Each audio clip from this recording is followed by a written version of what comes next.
Hi, I'm Simon Hawkins from the Weekend Breakfast Show, and today I'm at Drivers of Prestatyn to take a look at the new Peugeot 208.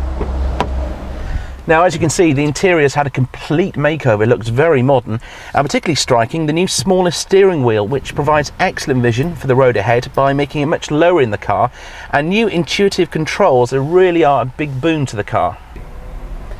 Now, if you're like me, the car's performance means nothing if you haven't got some great toys in the car to play with, and the Peugeot 208 comes with this great touchscreen which will let you connect up your MP3 player. There are USB ports, it's got its own built-in sat nav, and more importantly, you can easily tune it to your favourite radio station.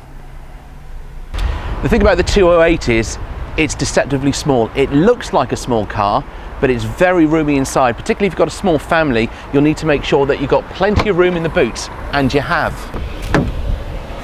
And if you do have a big family, as well as the big boot, you'll need to make sure you've got plenty of room in the back for the kids, which is what you've got. The 208 is actually smaller than the 207, but the new interior means there's actually more space.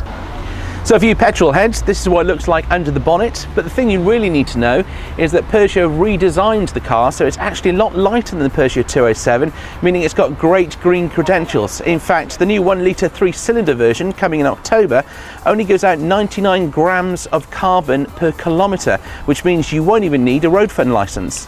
So there we have it, the Peugeot 208 in a nutshell. Brand new exterior, brand new interior, lots of green credentials and loads of boys' toys. What more could you want from a car? If you fancy a test drive, come and see these guys.